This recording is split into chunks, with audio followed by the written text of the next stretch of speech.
ರಾಷ್ಟ್ರೀಯ ಸ್ವಯಂ ಸೇವಕ ಸಂಘದ ಶತಾಬ್ದಿ ವರ್ಷದ ವಿಜಯದಶಮಿ ಉತ್ಸವದ ಅಂಗವಾಗಿ ಶಿವಮೊಗ್ಗ ನಗರದಲ್ಲಿ ಅಕ್ಟೋಬರ್ 12ರ ಭಾನುವಾರ ಸಂಜೆ 4 ಗಂಟೆಗೆ ಪಥಸಂಚಲನ ಕಾರ್ಯಕ್ರಮ ನಡೆಯಿತು.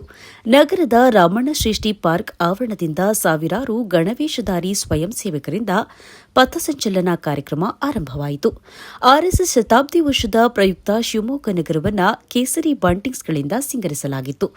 ಗಾಂಧಿ ಬಜಾರ್ನ ಪ್ರವೇಶ ಬಳಿ ಹಿಂದವಿ ಸ್ವರಾಜ್ಯದ ಹೆಬ್ಬಾಗಿಲು ನಿರ್ಮಾಣ ಮಾಡಲಾಗಿತ್ತು.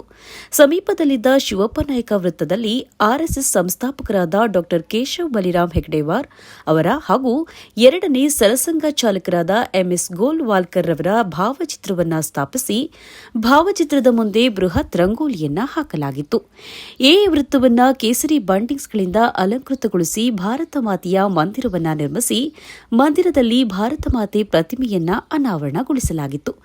ನಗರದ ಟಿ ಸೀನಪ್ಪ ಶೆಟ್ಟಿ ವೃತ್ತ ಹಾಗೂ ದೈವಜ್ಞ ವೃತ್ತಗಳಲ್ಲಿ ಬೃಹತ್ ರಂಗೋಲಿಗಳನ್ನು ನಿರ್ಮಿಸಿ ಪಥಸಂಚಲನಕ್ಕೆ ಸ್ವಾಗತವನ್ನು ಕೋರಲಾಗಿತ್ತು. ಇನ್ನು ಶಿವಪ್ಪ ನಾಯಕ ವಿನ್ ಮಾರ್ಕೆಟ್ ಸಂಘದ ಅಧ್ಯಕ್ಷ ಗೋವಿಂದರಾಜ್ರವರು ಪಥಸಂಚಲನಕ್ಕೆ ಶುಭ ಕೋರಲು ಸುಮಾರು 4 ಟನ್ ಹೂವು ತರಿಸಿ ಗಣವೇಷಧಾರಿಗಳ ಮೇಲೆ ಸುರಿದರು.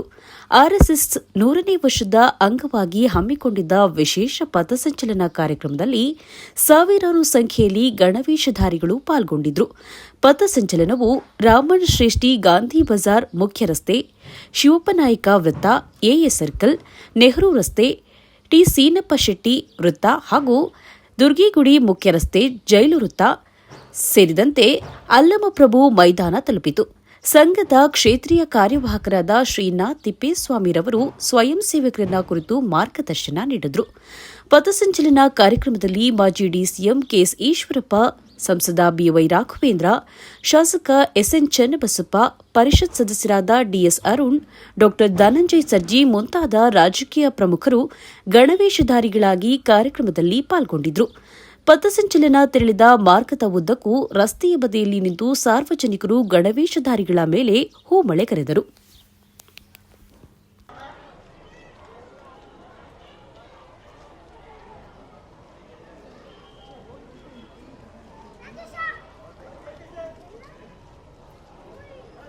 ಇಲ್ಲಿ 4 ಜನ ಸಾಲು, ಇಲ್ಲಿ 4 ಜನ